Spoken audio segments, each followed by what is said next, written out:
Agenda kita hari ini membahas mengenai karakteristik dari data multimedia. Kemudian ada QoS Multimedia Transmission, kemudian ada Multimedia Service Class, ada Multimedia over IP, teleponi, media on demand, dan juga teknik-teknik untuk streaming. Ya, karakteristik dari multimedia data itu sendiri adalah besar ya. Jadi volume yang harus kita transfer di situ besar dan juga kita membutuhkan real time dalam proses interaksinya karena ketika kita melakukan streaming di situ bisa diakses oleh banyak klien dan tentu saja kalau kita secara bersamaan melakukan real time streaming tentu nanti ada pengaruh-pengaruh yang harus dihadapi oleh klien seperti delay, jitter, terus kemudian ada latensi. Kita harus menghitung throughput apakah server yang kita sediakan untuk streaming itu bandwidth-nya sudah mencukupi untuk melayani seluruh klien multimedia yang ada. Dan kadang-kadang di situ karakteristiknya adalah bursty. Ya, jadi multimedia yang kita transfer di situ mau tidak mau harus kita lanjutkan streamingnya walaupun di situ ada beberapa gangguan. Mungkin paket yang kita kirim itu tidak sampai, ada paket loss ya. Kalau di YouTube Anda bisa cek di situ analisis sederhananya berapa paket yang loss dari properties yang ada di situ. Kemudian quality of service ya, karena multimedia transmission di sini kita berbicara mengenai quality of service. Ya, di sini dipengaruhi oleh beberapa parameter mulai dari data rate ya, di situ untuk pengukuran dari speed transmissionnya. Kemudian ada latensi, itu untuk menghitung berapa sih waktu yang dibutuhkan sampai transmisi itu bisa diterima dengan baik. Jadi kita menghitung satu siklus ketika komputer yang membutuhkan multimedia merequest ke server, sampai server di situ mengirim balik waktu total yang dibutuhkan, ya di situ kita masukkan di latensi. Tentu saja ketika kita menghitung latensi nanti ada faktor-faktor yang bisa kita perhitungkan. Selain waktu pengiriman total di situ ada paket loss atau error. Ya, jadi di sini adalah perhitungan berapa persen paket yang bisa sampai. Ya, jadi nanti dengan analisis Wireshark kita bisa mengetahui berapa persen ya paket yang tidak terkirim. Atau kalau misalnya Anda streaming untuk video YouTube juga di situ ada tools analitiknya langsung untuk mengetahui berapa persen terjadi paket error. Kemudian untuk jitter di situ adalah untuk menghitung smoothness antara audio dan video. Jadi antara satu frame dengan frame yang lain, antara satu paket dengan paket yang lain ketika dikirimkan, itu ada delay ya. Jadi dari satu paket dikirimkan, itu sudah ada delay yang terjadi, ditambah dengan jitter ya. Kalau jitter di sini kita hitung dari paket 1 dikirim, jarak dengan paket 2 dikirim, ya selisih berapa second, itu adalah jitter. Tapi kalau delay kita langsung menghitung total pengiriman awal ya. Jadi kita kurangi pengiriman akhir dengan pengiriman awal, di situ kita dapatkan delay. Kemudian juga ada di situ untuk menghitung multimedia data synchronization, yaitu synchronization skew. Ya, ada beberapa gabungan dari delay yang terjadi di situ bisa kita lihat nanti di grafik gabungan jitter, delay, dan packet loss. Di situ grafiknya seperti apa di proses synchronization. Kalau terjadi error pengiriman, ya bagaimana data multimedia itu nanti bisa ditransfer ulang. Ya, meskipun protokol yang kita pakai untuk mengirim multimedia biasanya adalah UDP. Ya, tapi dalam sesi-sesi tertentu kita bisa mengirimkan header-header di mana di situ perlu terjadi retransmission data ketika memang paket yang kita terima itu sudah berbeda jauh dengan paket yang dikirim ya. Artinya di situ banyak paket yang loss, itu bisa kita setting berapa persen. Nanti synchronization akan terjadi ketika paket loss-nya berapa persen. Ya, semuanya di sini berbicara secara garis besar lebih banyak kepada quality of service-nya itu sendiri. Mungkin ada yang ditanyakan dulu beda antara jitter, delay, paket loss, dan latensi.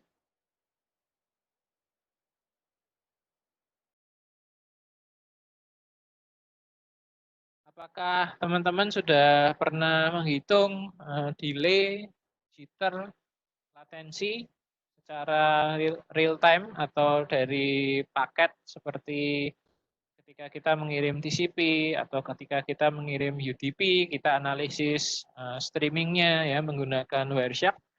Sudah pernah? Belum, Pak. Untuk streaming ini sebelumnya di video dijelaskan Pak Eko seperti apa? Apakah juga membahas mengenai TOS ini?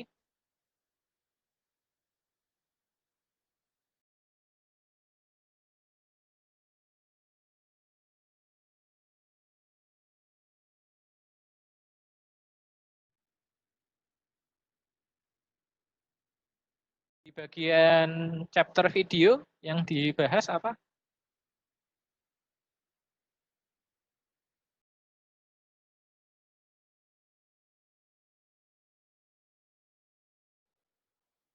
Broadcast standar. Broadcast standar ya. Frame rate. Apa saja yang dibahas di broadcast standar? Piramid broadcast gitu ya? Kayak resolusinya, warnanya, sama frame rate-nya. Protokolnya yang dipakai sudah dibahas?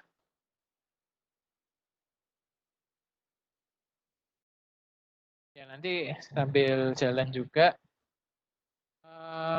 Mungkin untuk perhitungannya kita lebih ke perhitungan praktis. Atau nanti saya sisipkan juga contoh-contoh soal untuk menghitung jitter, delay. Ya, meskipun saya belum ada gambaran ini untuk UAS-nya, apakah saya jadikan soal. Karena dari kemarin kayaknya sudah banyak hitung-hitungan.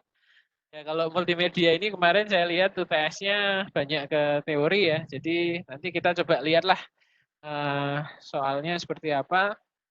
Karena ini juga baru ya buat saya. Jadi ya di sini mungkin ada beberapa praktek yang nanti juga bisa kita coba. Sebelumnya teman-teman sudah pernah melakukan streaming video atau mungkin yang sekarang kita sering melakukan ya YouTube Live atau pernah melakukan broadcasting langsung dari file media yang teman-teman punya pakai protokol misalnya seperti real time streaming protocol, RTSP. Ketika membuat YouTube, teman-teman pakai software apa?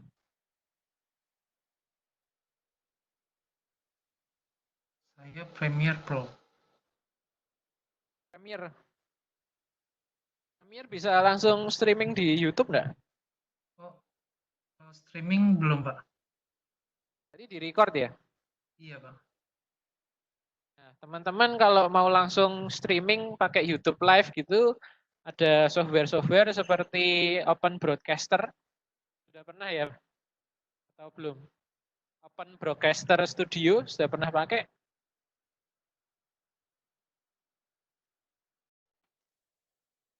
Saya belum, Pak. Ya, mungkin itu sebagai alternatif ya teman-teman yang belum pernah pakai Open Broadcaster Studio, itu bisa ada beberapa server yang bisa langsung dihubungkan dengan software itu, seperti media streaming selain YouTube itu ada Twitch.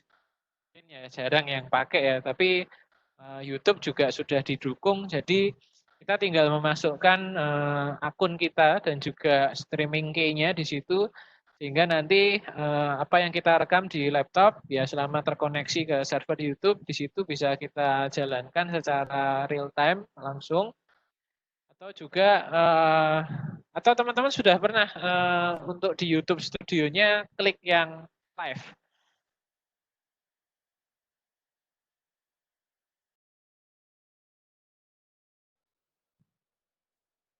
Sudah pernah live belum? Saya belum, Pak. Belum ya.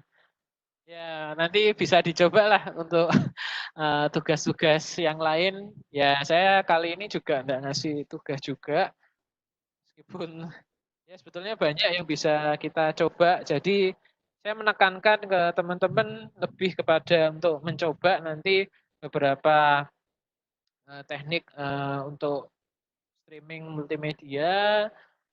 Ya, sebetulnya multimedia ini bisa dipahami secara luas.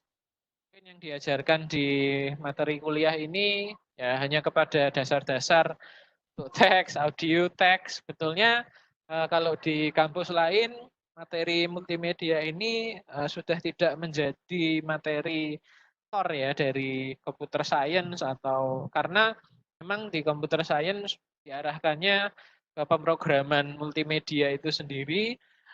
Artinya dengan pemrograman multimedia dengan beberapa tools yang kita pakai, ya ada satu program yang sebetulnya saya rancang di RPS, tapi karena pengajarnya itu ya saya nggak tahu apakah menguasai atau tidak. Ya, sebelumnya memang saya rancang kita pakai tools-tools programming untuk menggambar animasi atau untuk menggambarkan mungkin saya juga pernah tanya ke Mas Bondan, di situ dia pernah dapat tugas menggambar batik ya pakai tools namanya processing. Sekarang sudah versi 3, yaitu kalau teman-teman tertarik dengan JavaScript, ada yang versi JavaScript juga untuk tools processing ini. Jadi kita di situ lebih ke arah pemrograman, meskipun ya sekarang di sini dikembalikan lagi ke dasar multimedia ya.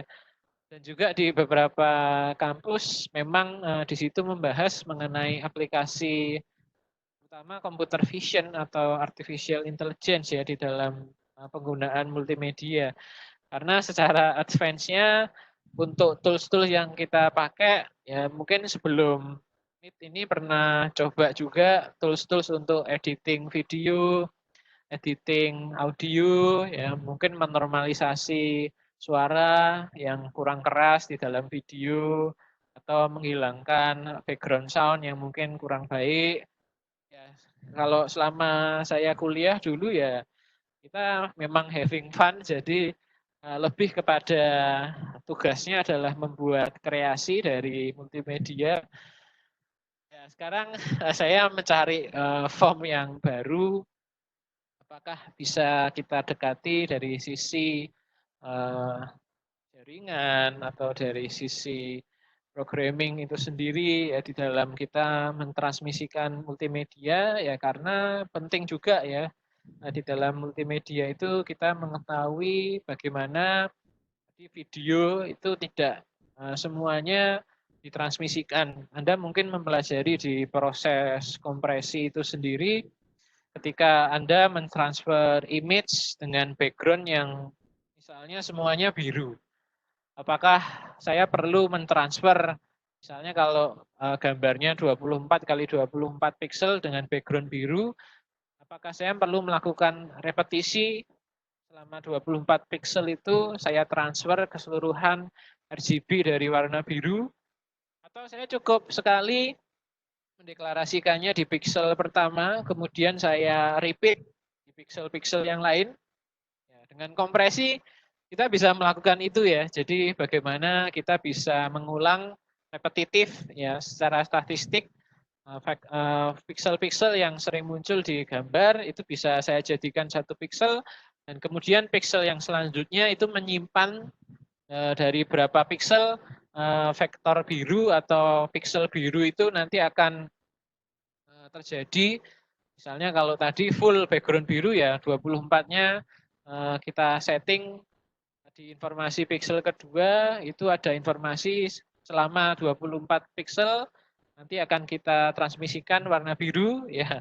Kira-kira seperti itu. Jadi memang banyak teknik dari transmisi yang juga perlu kita pelajari supaya ketika kita mengirim multimedia dengan media transmisi yang seadanya, kita juga masih bisa mentransfer media-media dengan ukuran yang besar dan format yang ya sekarang kalau teman-teman punya TV HD dan sebagainya mungkin formatnya sudah sampai 4K tapi sinyalnya masih 3G ya atau sinyalnya nggak dapat 4G full ya. Bagaimana kita bisa mentransmisikan itu? Yaitu memang jadi satu challenge ya untuk penelitian di multimedia.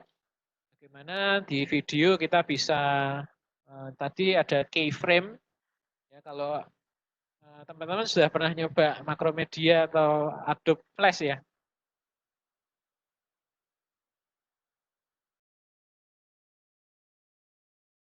Ada yang suka bermain Flash? Dulu Pak, pernah Pak. Untuk apa? Menggambar Stickman Pak dulu Pak, waktu SMP Pak. stickman. Iya. Berarti permainan keyframe-nya udah jago ya? Dulu Pak, sekarang lupa Pak. Bermain Twitch ya. Jadi kita sebetulnya di video kita butuhkan kita bisa sampling gerakan-gerakan apa yang di situ bisa menjadi keyframe. Kemudian motion itu tidak perlu kita transmisikan secara utuh tadi masing-masing frame-nya ya kita bisa sampling frame-frame tertentu yang menjadi kunci yang perlu kita transmisikan dan kemudian di dalamnya ya bisa kita masukkan AI untuk memprediksi gerakan selanjutnya. Jadi kita bisa tahu posisi awal dan posisi akhir ketika frame itu ditransmisikan geraknya harus ke arah mana, yaitu menjadi satu challenge lagi di penelitian AI ya, karena memang aplikasi multimedia ini sekali lagi di mata kuliah di luar negeri itu sedikit banyak ya mempelajari AI-nya sekalian, jadi bisa melakukan prediksi di frame-frame video yang kita transmisikan ya. Sekali lagi tujuannya adalah untuk menyederhanakan atau mengurangi atau mengkompresi proses pengiriman data. Dan kalau di sisi telekomunikasinya adalah bagaimana kita bisa menyisipkan channel-channel yang tidak dipakai di dalam transmisi. Kadang banyak channel-channel yang belum kita isi dengan data. Ya memang di dalam channel di situ kita menyisipkan selain datanya ada juga sinyal untuk kontrol supaya frame-frame yang kita kirim ya paket-paket yang kita kirim itu tetap pada urutan dan tetap sesuai dengan strukturnya. Jadi memang dibutuhkan juga tadi kalau teman-teman mengenal adanya real time streaming protocol itu secara tidak langsung ya dia membutuhkan real time control protokol juga untuk bisa menjaga agar paket yang dikirim itu perbedaannya tidak terlalu jauh dengan paket yang sedang kita terima sekarang. Urutannya juga bisa dijaga agar sesuai dan ketika ada paket-paket yang tidak sesuai, entah pengirimannya gagal, entah pengirimannya macet di mana, ya itu ya dibutuhkan real time control protocol sebagai perpaduan. Nanti akan coba kita lihat langsung di Wireshark supaya teman-teman bisa langsung mengetahui. Ini agak sedikit berbau jaringan karena transmisi ya. Kemudian real time itu sendiri ya bisa kita sebut conversation ya. Di situ two-way traffic. Nah, di sini dia membutuhkan latensi yang rendah ya, karena semakin besar latensi ya semakin telat pengiriman kita, ya terjadi buffering yang berulang-ulang. Teman-teman sekalian di sini ada yang langganan IPTV.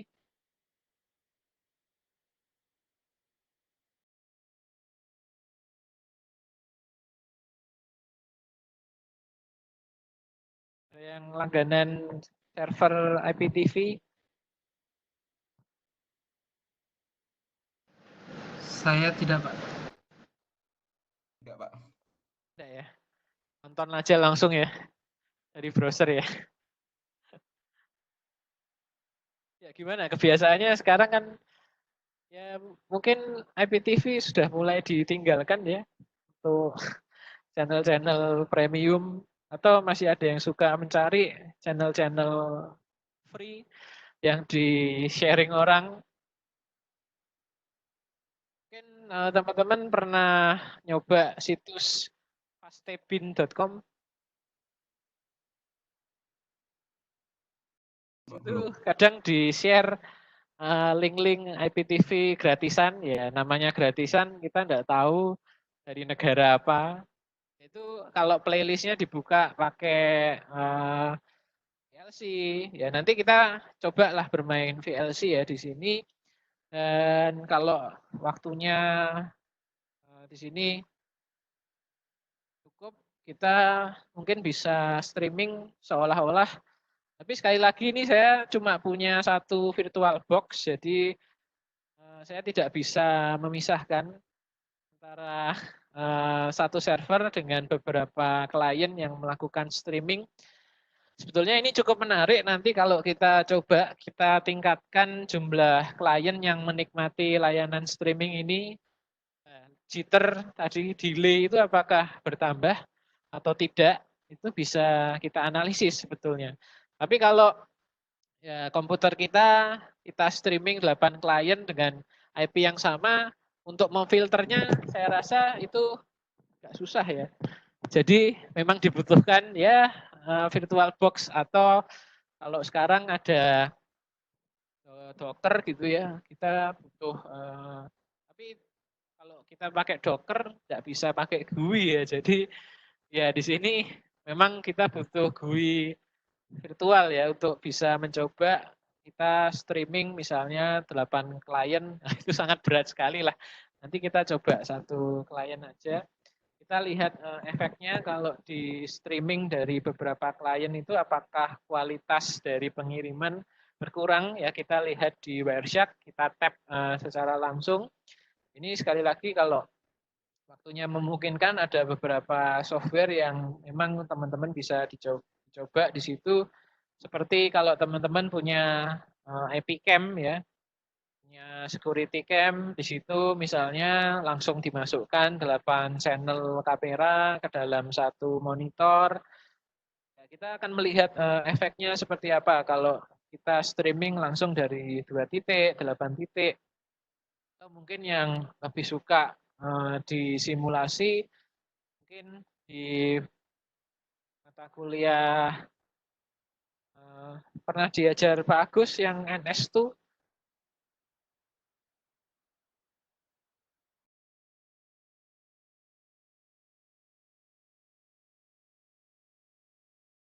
Pernah nyoba network simulator? Kuliahnya Pak Agus. Saya lupa nama kuliahnya apa ya. Pernah nggak?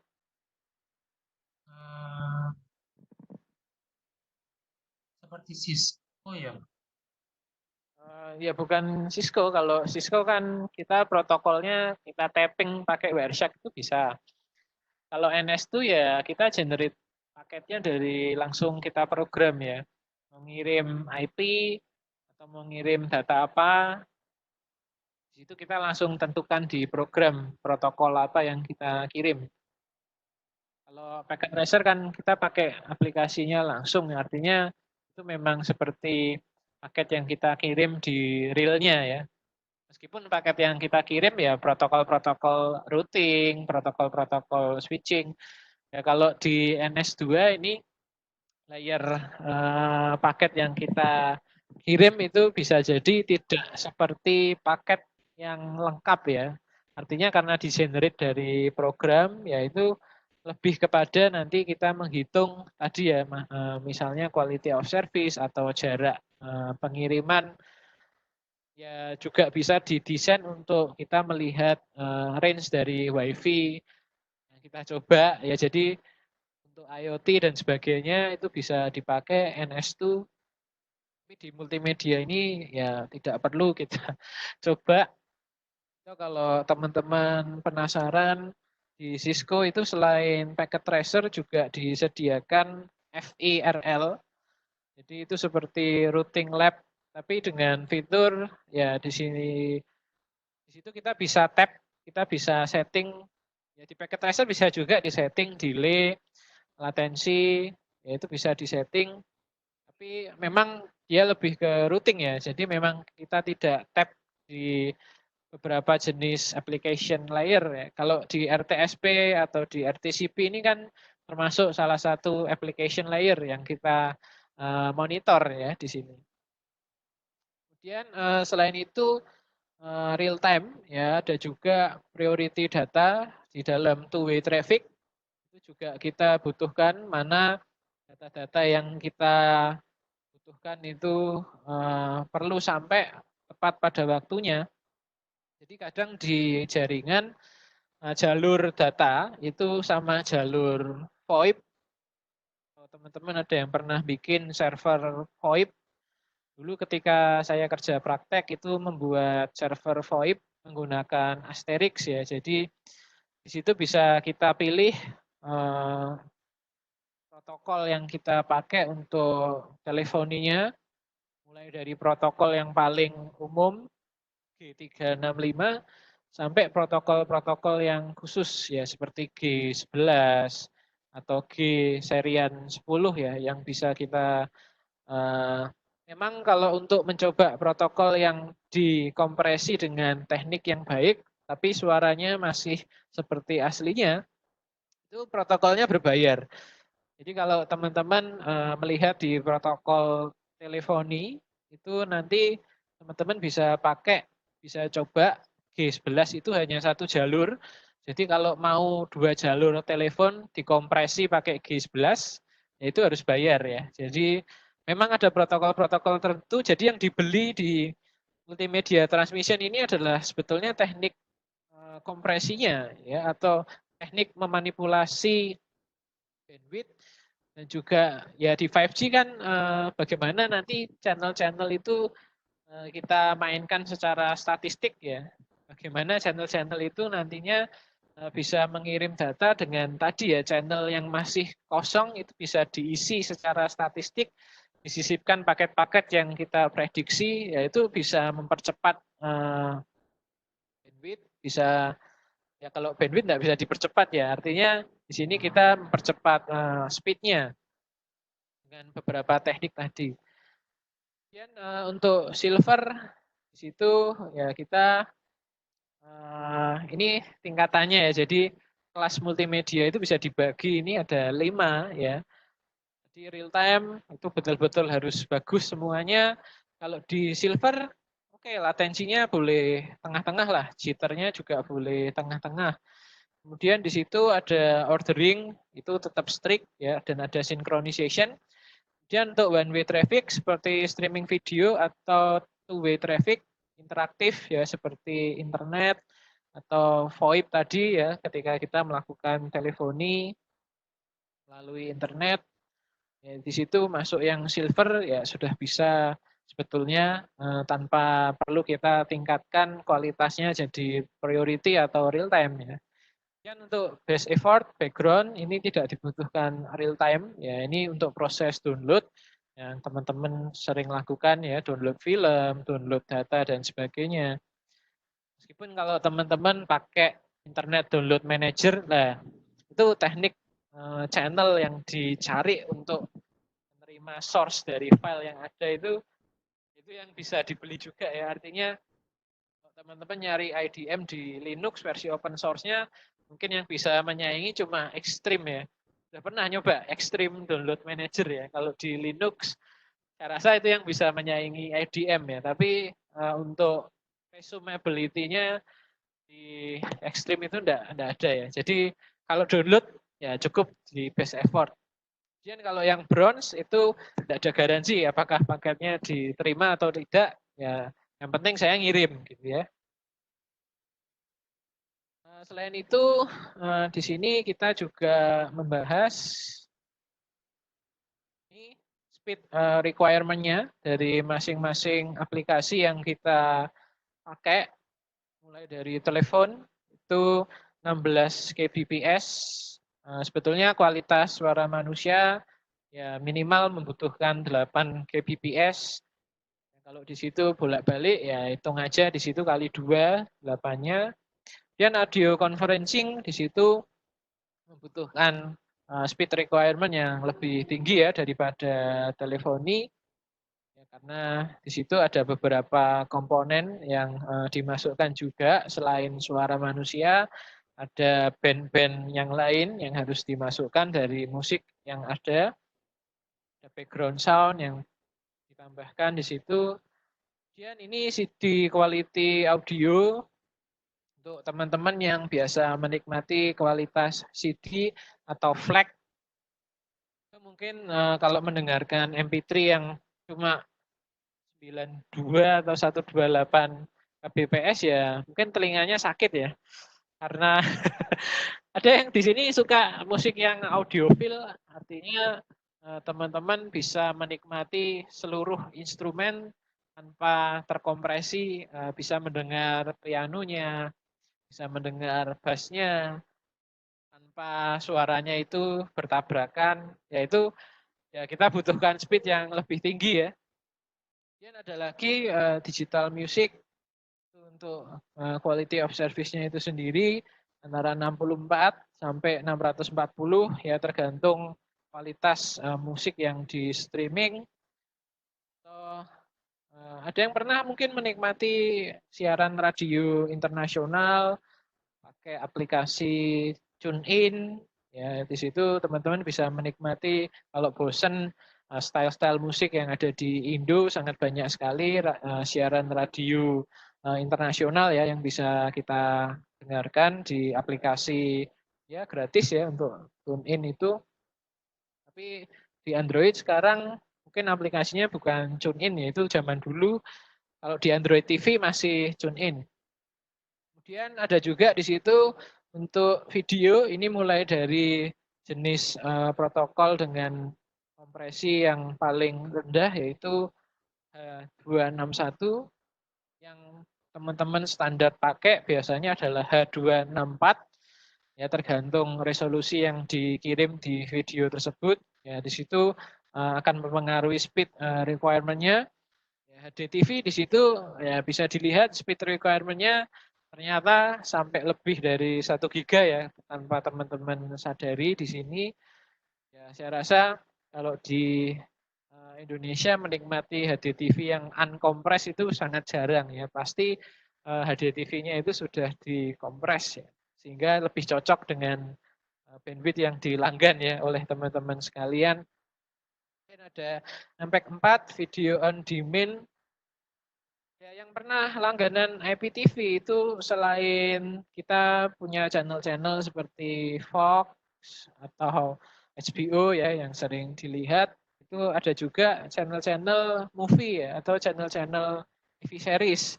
Jadi itu yang disebut ya MP4 video on demand. Teman-teman mau nonton series kapanpun tanpa perlu cari situs nonton film atau movie apa itu nonton 21 dan sebagainya ya di situ tanpa perlu mencari itu sudah lengkap listnya.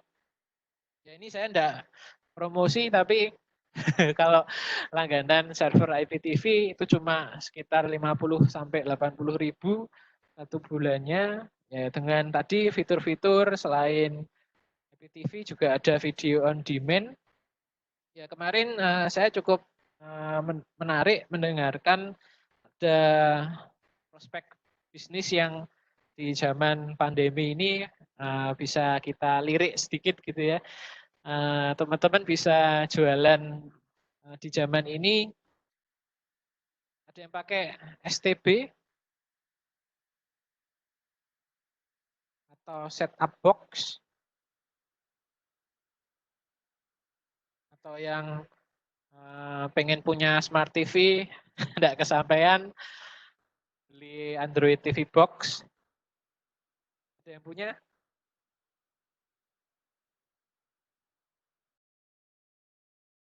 Saya tidak, Pak. Tidak. Ya itu daripada beli Raspberry ya. Raspberry harganya berapa?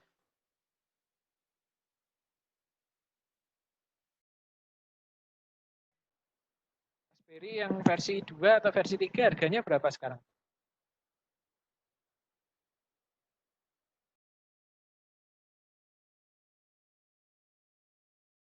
Ini praktikum interface-nya pakai apa?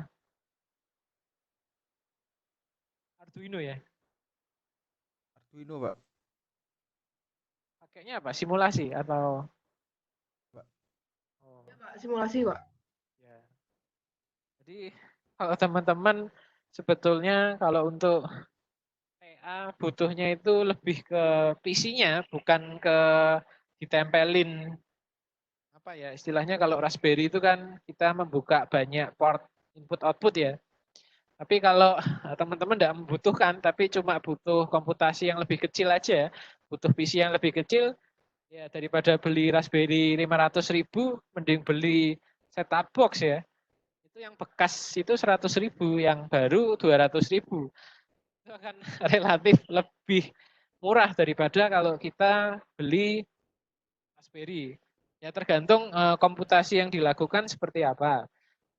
Ya, kemarin saya mendapatkan beberapa ide yang cukup menarik karena di STB ini sebetulnya kalau teman-teman mungkin ke bank atau teman-teman mungkin lagi servis kendaraan yang pakai antrian, atau teman-teman pernah melihat display iklan ya di mall, itu dengan adanya STB itu bisa menjadi satu, ya bisa dibilang web client lah. Kalau web server sebetulnya juga bisa, tergantung kita setting distributed servernya seperti apa. Jadi dengan STB itu teman-teman bisa membuat seperti kalau di rumah sakit ya, kan itu ada komputer di depan ya untuk milih antrian atau untuk mengecek lokasi dan sebagainya, itu sekarang bisa digantikan dengan STB. Kita tinggal beli layarnya aja ya. Ya memang kalau beli layarnya itu sekali lagi tergantung monitor apa sih yang pengen dipakai ya. Ya sekarang banyak monitor murah, ini sekali lagi malah jadi jualan ya. Teman-teman bisa browsing, ada TV Koka ya, itu murah banget. 50 in cuma 3,7 juta. Jadi bisa punya TV gede kalau misalnya punya klien yang butuh gitu ya untuk display, itu bisa pakai STB. Atau kalau teman-teman misalnya butuh grid computing yang sederhana ya, misalnya mengkeroyok satu server atau kita membuat banyak thread di server, itu STB-nya beli aja 10 gitu ya. Itu bisa kita keroyok, nanti algoritma apalah misalnya untuk menghitung dan sebagainya, atau kita mendistribusikan komputasi big data itu di STB itu bisa kita lakukan ya untuk grid computing. Terutama karena sistem operasinya Android, tinggal diinstal Python aja di situ, atau kalau bosen nggak perlu diinstal Android, bisa diganti jadi kalau yang suka oprek WiFi router, itu bisa diinstal OS-nya router, bisa diinstal OS-nya WiFi. Ya, jadi kita bisa misalnya seperti pakai open yang di WiFi itu ada beberapa software open ya yang bisa kita coba untuk mensimulasikan WiFi router atau untuk mensimulasikan switch dan sebagainya ya, meskipun portnya sekali lagi ya itu perlu kita pertimbangkan. Kalau memang teman-teman suka ke jaringan, itu bisa dimodifikasi seperti itu. Atau yang sekarang juga jadi tren yaitu kita mining Bitcoin ya. Jadi Bitcoin-nya itu bisa kita distribusikan algoritma enkripsinya di masing-masing STB. Jadi yang bisa di-mining kemarin salah satunya Litecoin ya. Meskipun tidak dipraktekkan, jadi di video yang dipraktekkan itu kemarin untuk melakukan flashing di STB-nya, ya itu prospek bisnisnya seperti apa? Sebetulnya ini bisnis jasa, jadi teman-teman bisa beli STB bekas yang masih bagus, terus kemudian di root ya, jadi di flash, diinstal ulang, di root, diberi aplikasi IPTV ya, mulai yang gratisan atau diberi yang akun-akun trial 7 hari terus dijual, kita bisa untung 50.000. Apalagi di zaman-zaman pandemi gini, tidak keluar rumah ya hiburannya satu-satunya ya itu ya. Jadi ini dari sisi multimedia juga sebetulnya perlu kita pertimbangkan prospek-prospek ya bisnis apa sih yang bisa kita lakukan ya di situ. Ya teman-teman kemarin ada saran kalau misalnya pengen nyoba beli aja sekitar 30 atau 40 kan harganya, kalau yang bekas 100-an lah. Itu dijual 150 atau 200 laku. Jadi ya ini intermezzo aja. Jadi memang ya ini untuk membuka wawasan juga, artinya di multimedia ini adalah salah satu prospek bisnis yang bisa kita bangun. Kalau teman-teman jualan router itu lebih susah nyari segmennya. Tapi kalau teman-teman jualan yang sifatnya multimedia bisa dinikmati layak banyak, itu akan lebih besar ya, segmen pasarnya itu bisa lebih luas. Kemudian di situ ini untuk application ya, kita nanti harus cek ya sebetulnya betul nggak sih latensi toleransinya segitu. Dan nanti kita hitung latensi rata-rata, jitter rata-rata, atau delay rata-rata itu bisa kita hitung ya. Ini sekali lagi untuk toleransinya. Untuk video conference yang sederhana di situ sampai 300 milisecond. Ya, nanti cobalah kita hitung di Wireshark atau teman-teman juga bisa cari di YouTube, banyak sekali yang sudah mempraktekkan cara untuk melakukan perhitungan jitter, delay dan throughput ya di Wireshark, itu bisa kita hitung. Kemudian untuk multimedia over IP itu ada beberapa protokol dan juga ada beberapa backbone yang harus kita siapkan di situ. Ya, kita harus melakukan pemilihan apakah nanti multimedia over IP kita itu bersifat multicast atau bersifat broadcast. Ya, di situ ini desain jaringan sederhananya. Jadi kalau teman-teman pernah main ke ISP, itu selain router untuk jaringan utama, juga ada router untuk jaringan TV berbayarnya ya. Jadi memang itu juga salah satu backbone yang harus kita desain juga untuk bisa memenuhi kebutuhan media streaming, terutama kalau ada layanan IP streaming seperti ini ya. Nah, di situ bisa dilihat ada beberapa router. Router ini terhubung ke beberapa user. Kemudian ada master routernya itu di tengah-tengah. Ya, misalnya ada 3, masing-masing master router dihubungkan oleh tunnel ya supaya service-service dan aplikasi yang sedang berjalan di masing-masing master router itu bisa digantikan fungsinya, dialih fungsikan. Kalau misalnya master routernya mati, selama ada tunnel, ya kita bisa alihkan aplikasi-aplikasi yang ada ke master router yang lain. Kemudian juga di bawahnya, di situ ada router-router lagi untuk distribusi ke user yang lebih bawah ya di situ. Ada user yang di atas, dia langganan ke beberapa user. Jadi memang ada bisnis to user, ada yang bisnis to bisnis juga, ada yang jualan IP streaming juga ke beberapa user gitu ya. Itu bedalah segmen penggunaan multimedianya atau servernya, routernya, dia membutuhkan segmen router juga yang berbeda. Dan itu paket-paket yang dilewatkan ada IGMP, ya, Message Protocol, yang teman-teman sudah sering coba di packet tracer ya, yang teman-teman tapping message warna kuning itu dari satu device ke device lain. Nah, kemudian di sini ya fokusnya kalau kita streaming video dan IPTV dan sebagainya yaitu RTP, real time protocol ya, dan juga atau real transfer protocol, dan juga ada yang real time di situ streaming protokol. Ini sebetulnya yang dikirim ya, jadi header dari RTP itu ada 31 bytes. Di situ bisa teman-teman lihat ya, selalu di beberapa header awal itu menyediakan versi apa sih. Jadi nanti kalau teman-teman lihat atau cek di YouTube bedanya RTSP sama RTCP itu apa, headernya seperti apa, ya nanti teman-teman bisa mengamati di masing-masing header itu versi video yang teman-teman streaming itu apa. Ya, jadi protokol yang digunakan apakah RTP, apakah di situ pakai RTSP, port berapa, ya. Terus protokol juga di sini teknik komparasinya apa, H261 atau H264.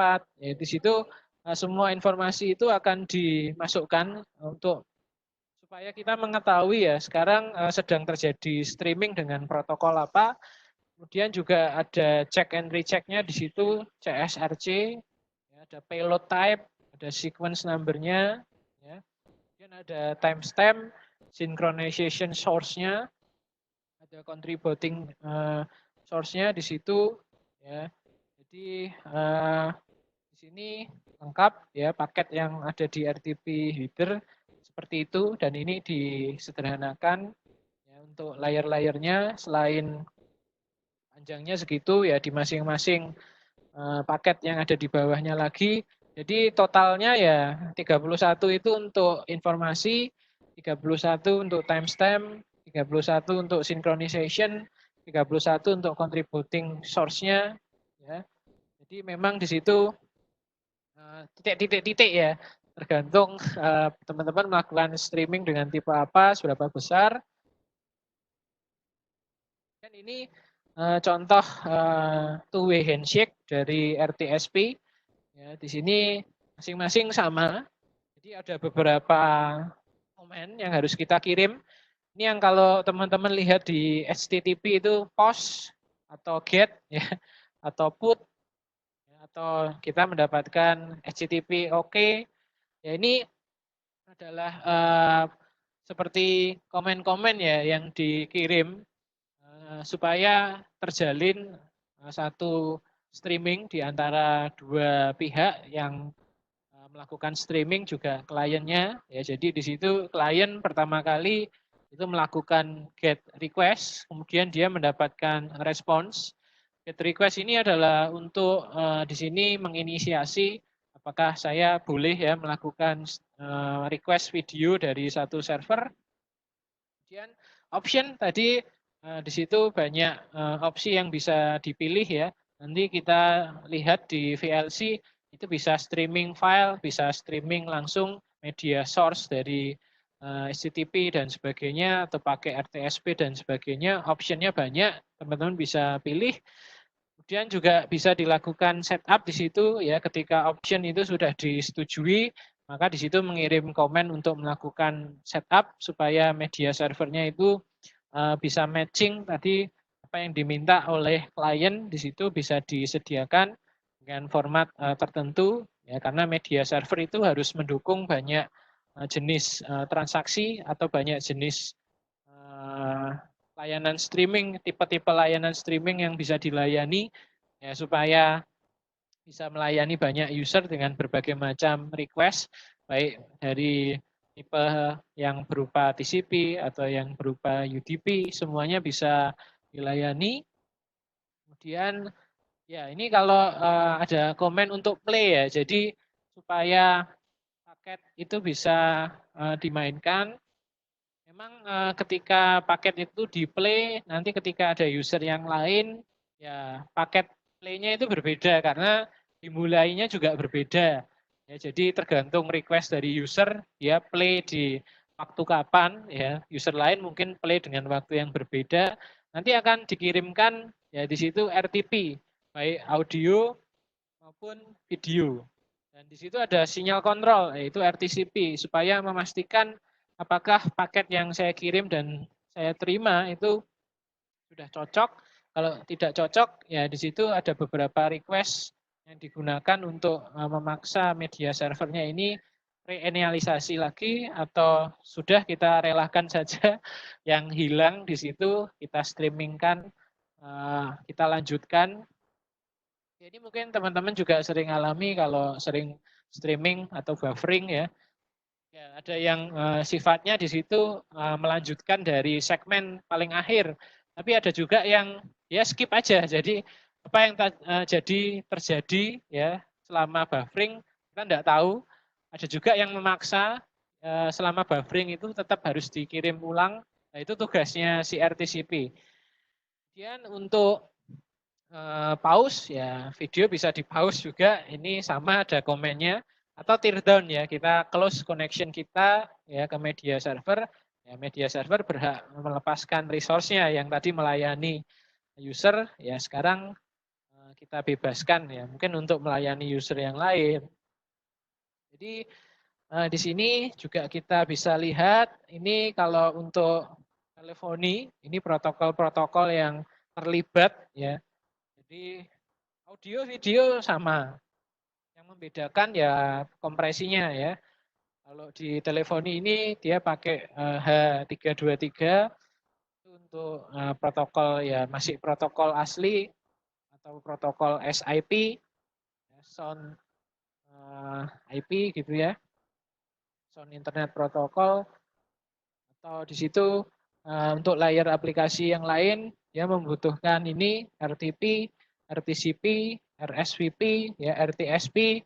Ya kalau teman-teman penasaran headernya secara lebih lengkap, transaksinya secara lebih lengkap bisa di searching aja atau bisa lihat di channel YouTube yang lain.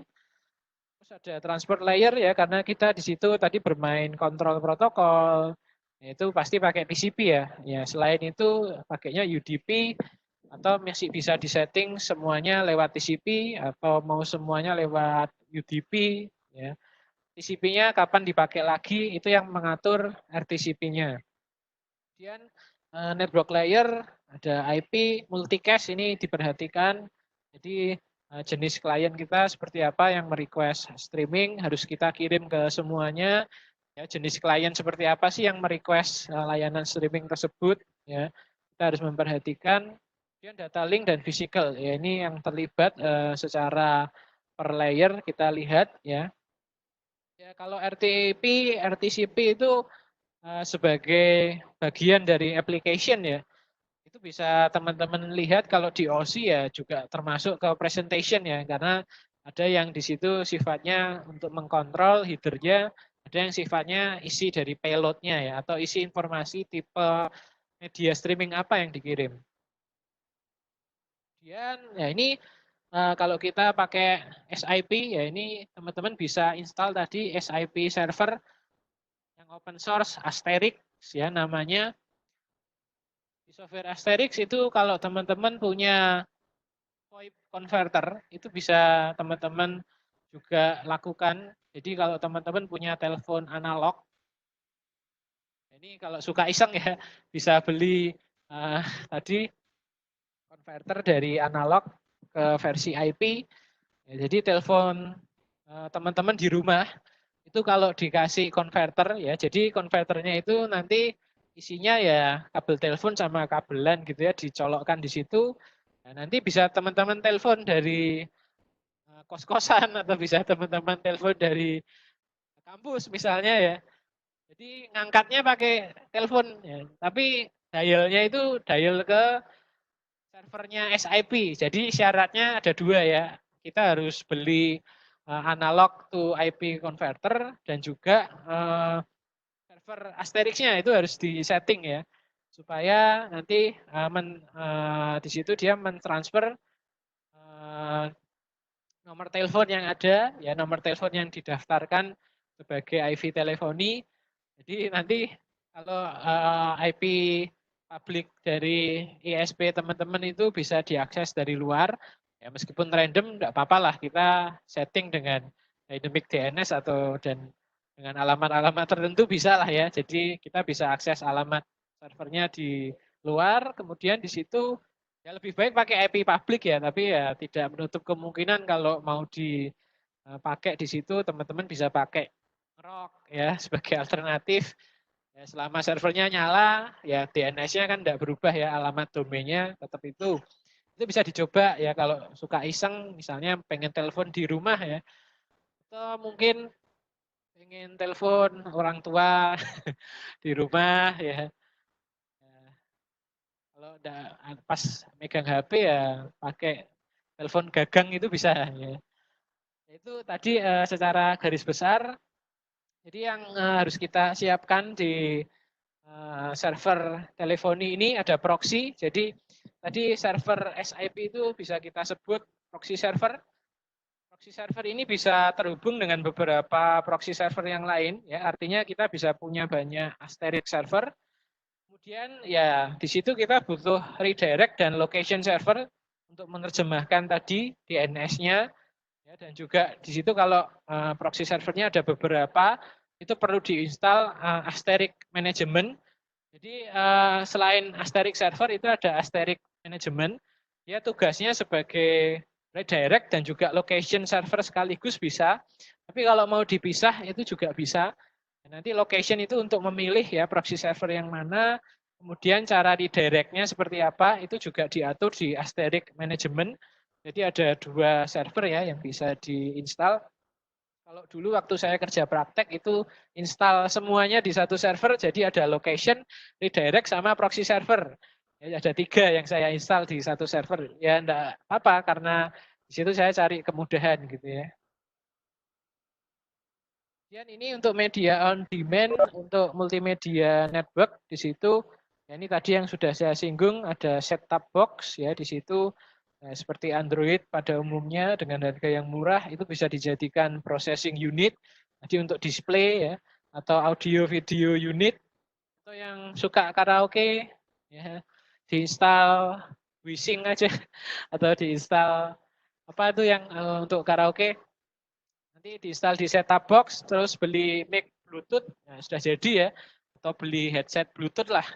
Nah, itu bisa karaokean lah di rumah ya, tinggal dicolokkan di monitor atau di TV. Atau graphic unit, ya ini juga yang cukup menarik kalau teman-teman punya kendaraan mau dikasih Android OS ya, di display speedometernya dan sebagainya. Ya, ini yang mungkin agak jarang juga, itu juga bisa. Atau di peripheral control unit ya dihubungkan dengan I/O device. Memang yang menjadi challenge saat ini adalah bagaimana kita bisa mengcapture multiple device pakai Raspberry karena itu jadi satu tantangan ya. Raspberry kalau kita streaming dari 2 Epicam itu sudah cukup berat ya. Jadi bagaimana kita melakukan teknik kompresi dan sebagainya supaya Raspberry itu bisa streaming langsung dari beberapa IP cam yang ada. Atau tadi kita bisa menggunakan distributed computing ya, supaya kita bisa mengcapture banyak device atau mengcapture banyak kamera ya dalam melakukan monitoring dan sebagainya. Kemudian di situ ada MPEG 4 transport ya. Jadi misalnya di situ ada initial skin